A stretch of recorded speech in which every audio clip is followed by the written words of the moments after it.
Good afternoon, everybody, and welcome to the Intentional Living Podcast. I'm Marty Keller here in Sacramento, California, and with me, as always, is my colleague and mentor, John Donovan. Hey, John, how you doing? I'm doing well. You?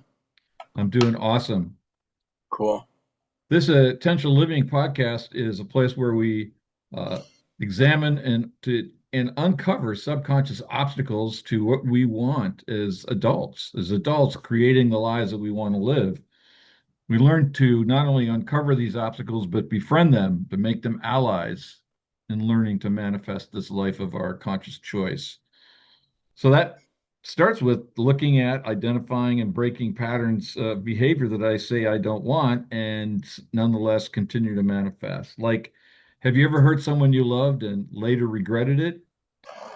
Have you, and then hurt them again, usually in the same way? Or Mhm. have you ever realized in the middle of an argument with someone that you were on the wrong side and you continue to argue the point anyway?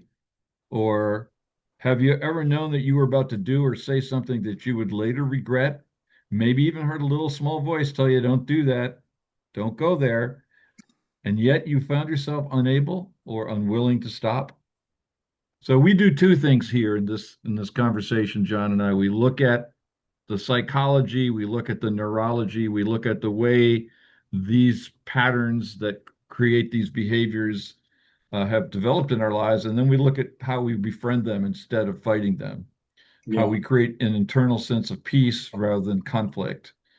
And John, you and I have used what we call the accountability practice principles over the course of the last year to help illuminate this work that we do here. And last week we talked about uh, the challenges of saying I'm sorry without necessarily truly having sorrow, Correct. and what that means that might just be an invitation to keep doing the behavior that I say I'm sorry for. So if you're interested in that, that's the most recent one that we took a look at. Check out last week's podcast. Um, And so this week we're going to pick up on a few more. As you might recall, those of you who have been following this, you might recall that after we have these conversations, we often come up with new ones, new ideas, or from the experience that we have with life and working in the accountability practice meetings, it's like, something else suggests itself to us. So I'm going to put the principles up, John. While I'm doing that, anything you'd like to add before we get started? Um, yeah, the principals came together one day when I was in the jail, and one guy wrote down a bunch of things he heard me say, and he called them Johnisms, like the issue is never the issue. And so it started me um, compiling these principles.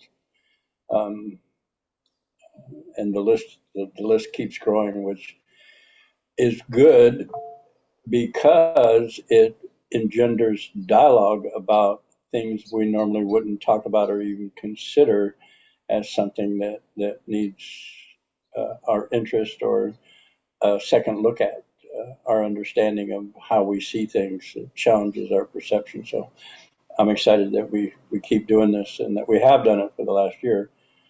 We've been getting some good feedback about what this brings up with people and how it gives them a different perspective and ease in their life. And that's what this is all about, is to find relief and ease and flow in our lives instead of struggle and um, always coming up to dead ends. So yeah, Yeah. we're doing Um, this. let's pick up on something that I just heard you say. So much of the work when we start this shift, this recovery work, is about noticing things that we didn't notice before.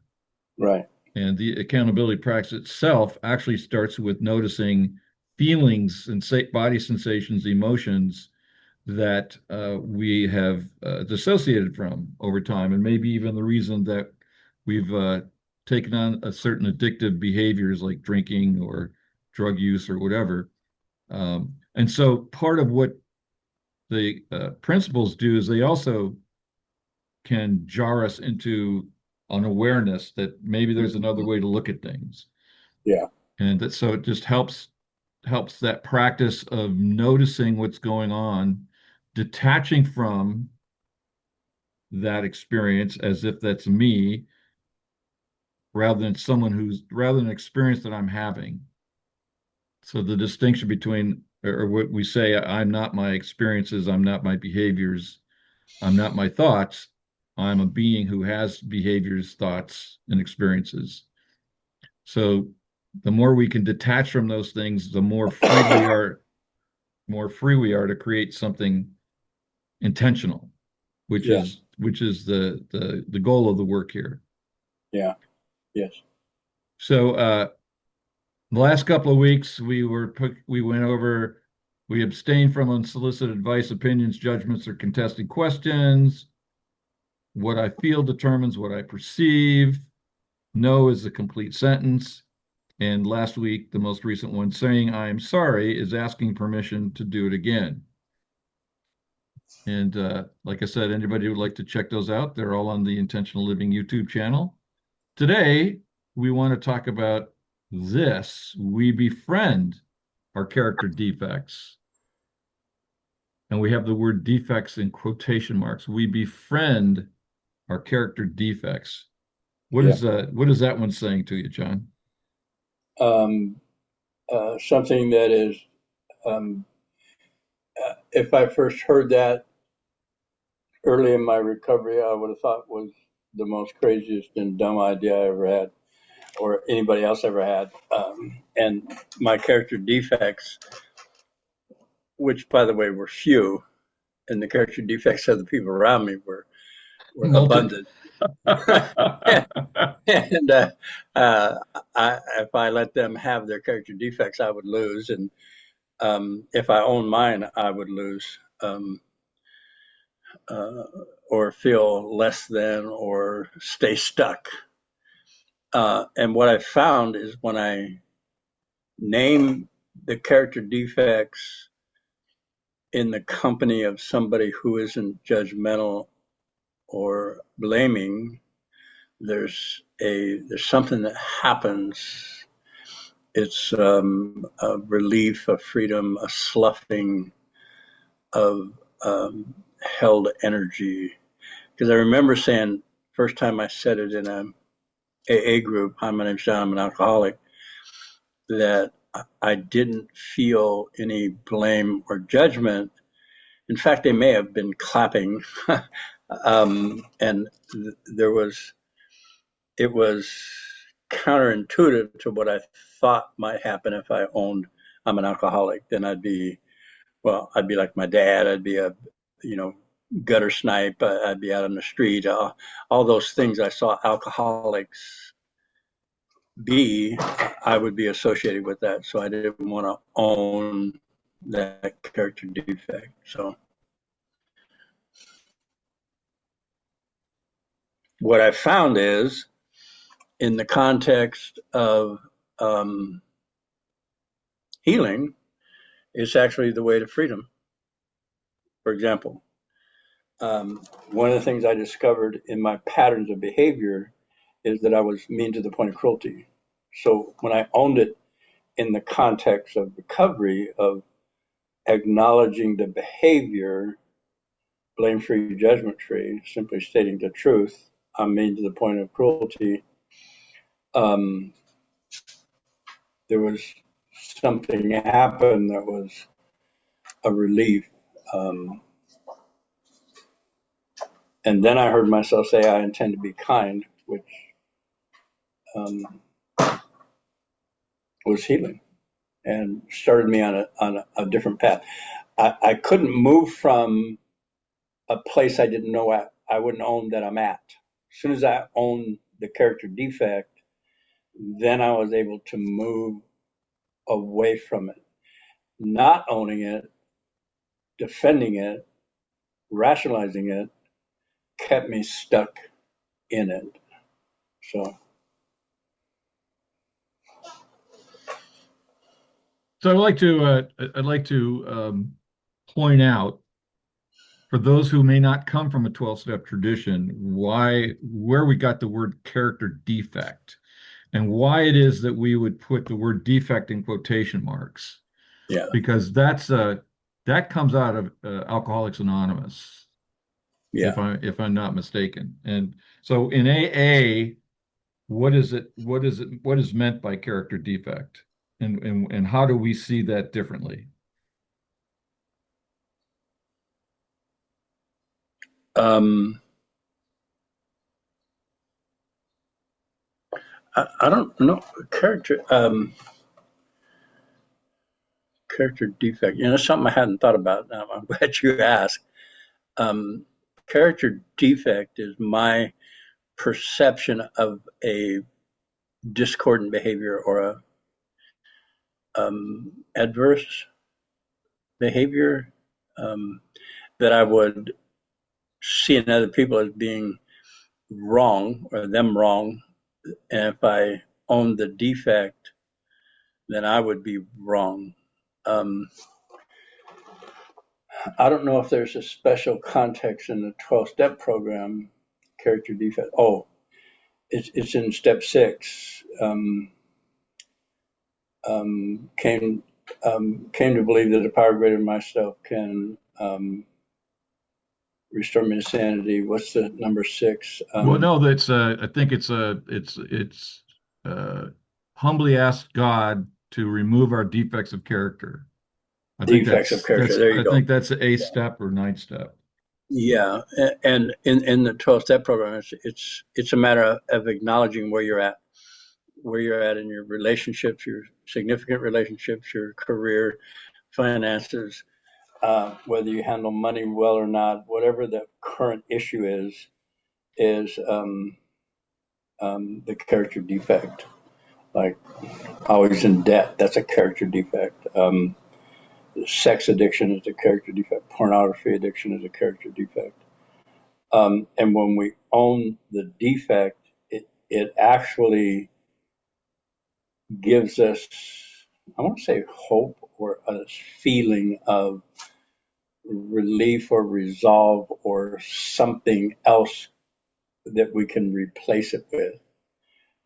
Oh, another thing they say in the 12 step, in ACA, they list the problem, confusing love and pity, being afraid of authority figures, um, being angry at criticism. These are character defects.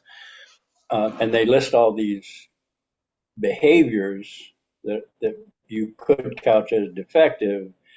And at the end of the list of them, the old way they used to do it, they say this is a description, not an indictment.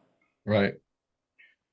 If we make it an indictment, then we get punished or we get put in our place or we get ostracized or we don't, whatever that consequence of indictment means.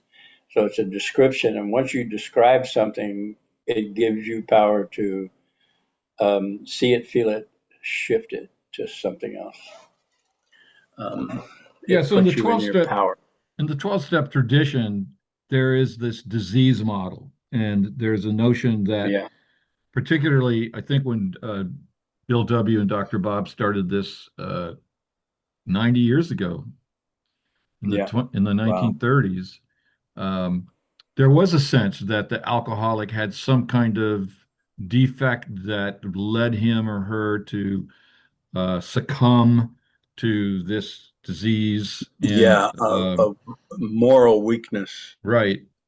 And so the model, what or what they observed from their own lives, their own behaviors, and from that of their what they used to call their fellow drunks, was that if you were drinking, you would behave in ways that you would not behave if you were sober. Correct. And so you would spend money on alcohol rather than paying bills, paying the rent, paying the mortgage, those Yep. kinds of things. And so from that perspective, they saw these behaviors as defective. And then Right.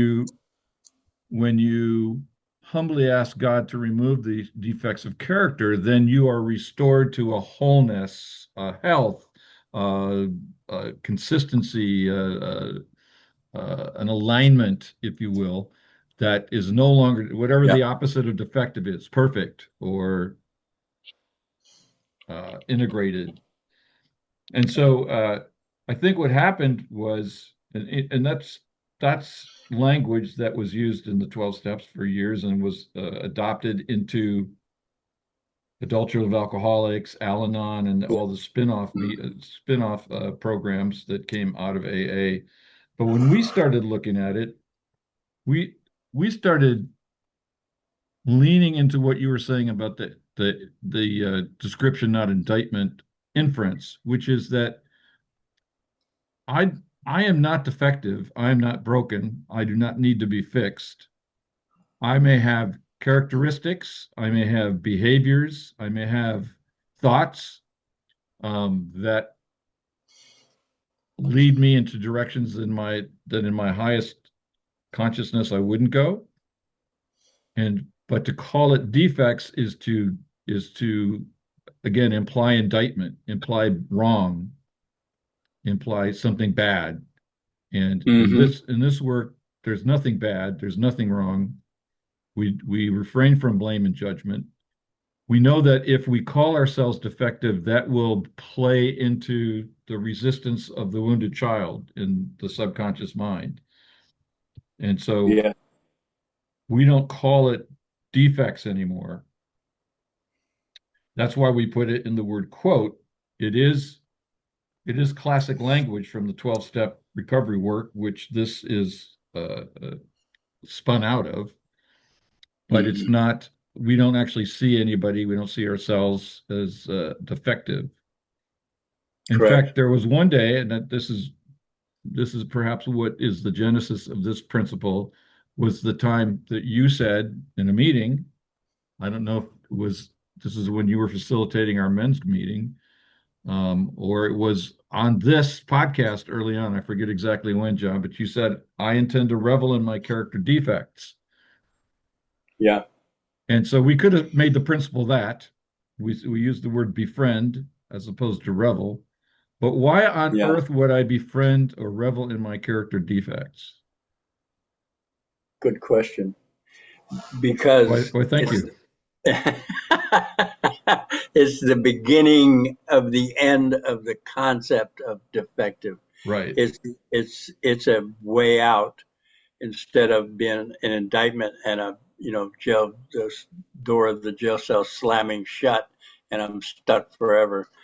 It's actually a freedom step, timeline shift. One of the concepts I have and we haven't talked about is being present in the moment. Answer three questions, and they are: Who am I? Where am I? What do I want?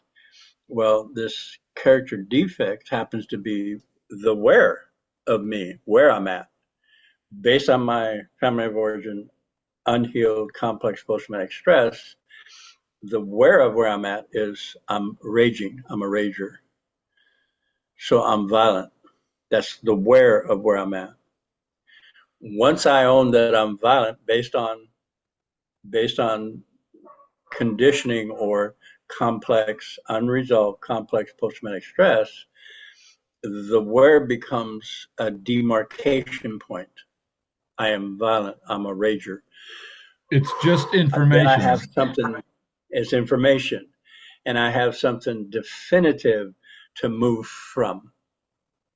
And then I can create the intent, which is what we do in the accountability tree. I intend to be kind. I have something definitive that I can now focus on, put my attention on, is the process of kindness instead of where I found myself. Well, where I found myself before I found myself was what we call denial or blame or minimizing the behavior instead of owning it. I'm violent. I'm a rager. Nice deep breath.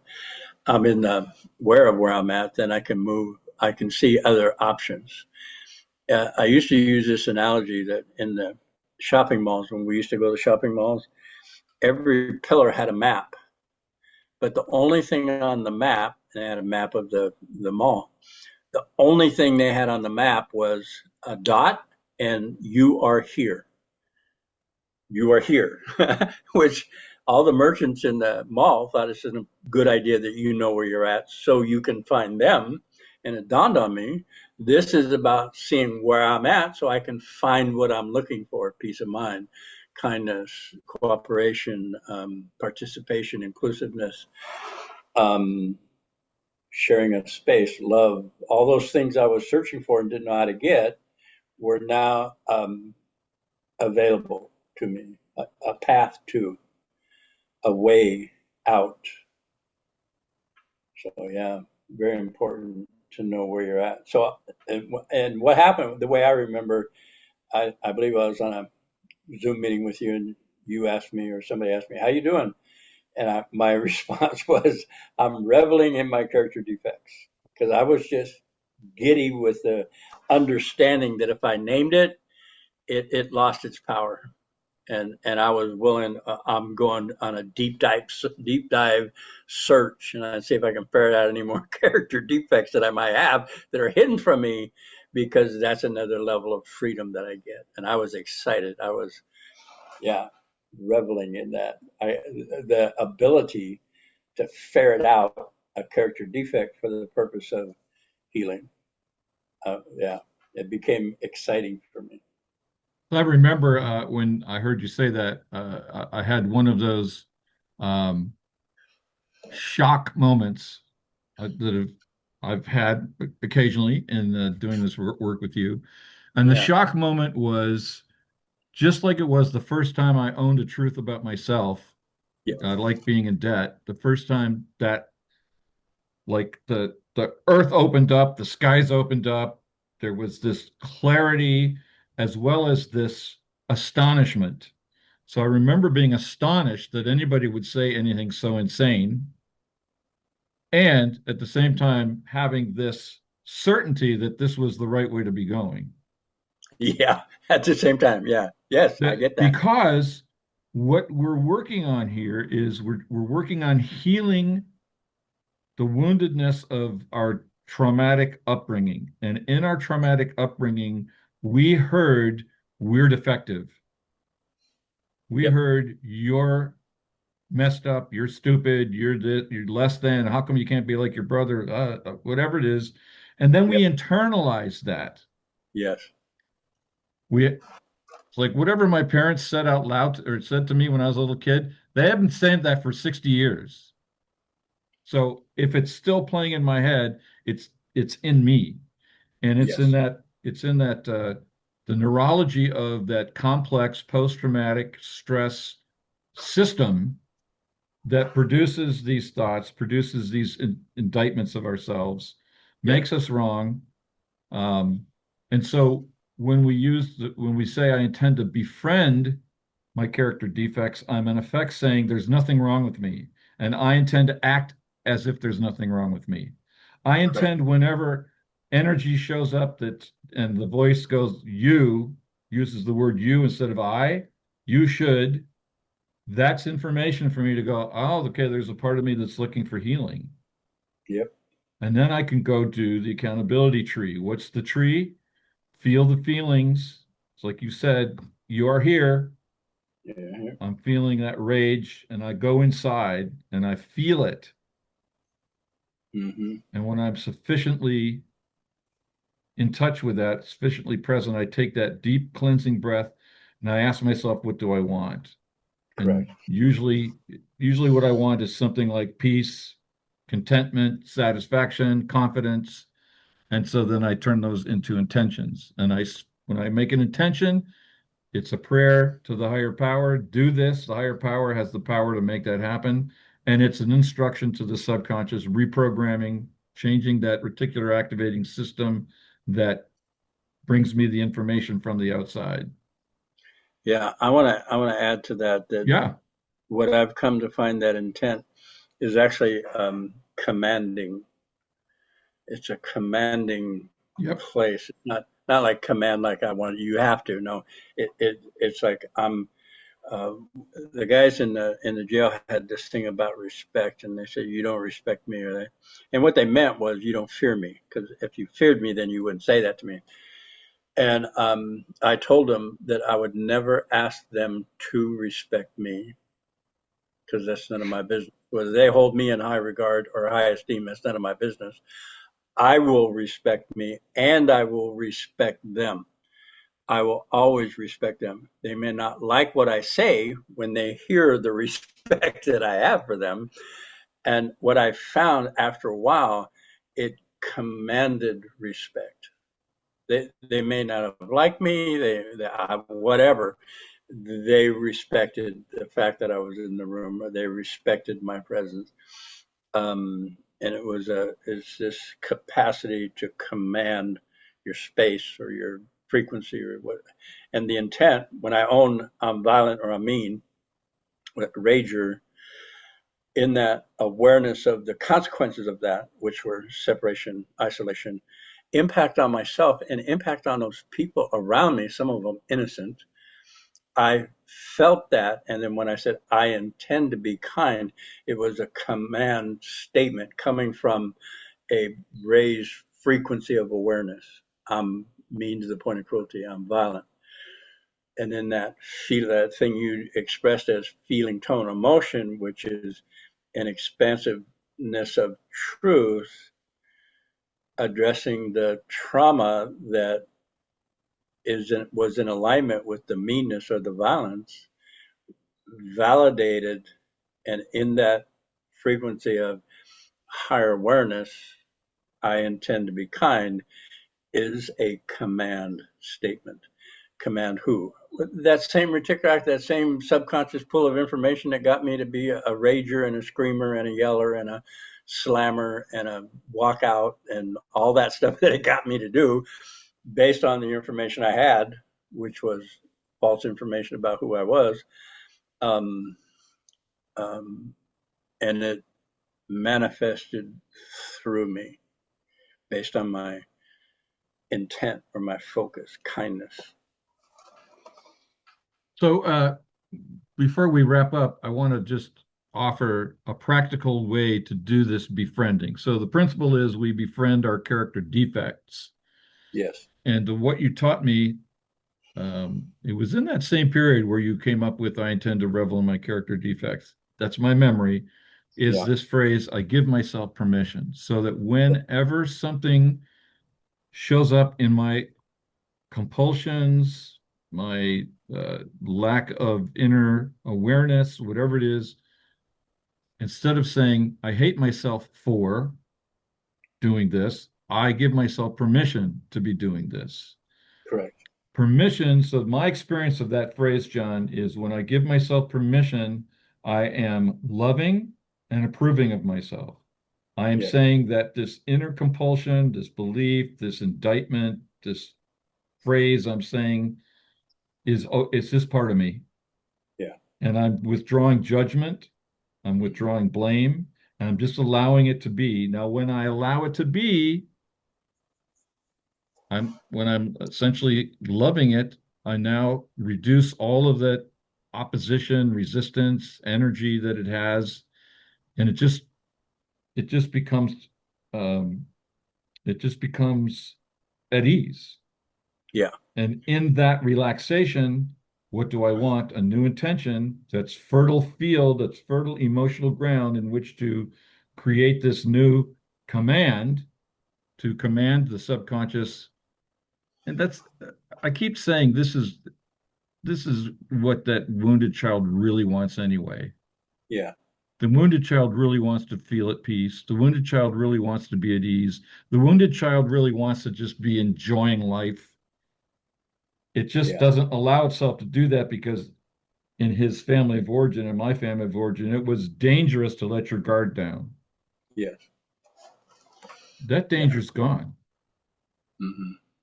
That danger's gone. So I can now befriend my character defects. I can give myself permission to have these thoughts, have these feelings, and like it changes everything. Yes.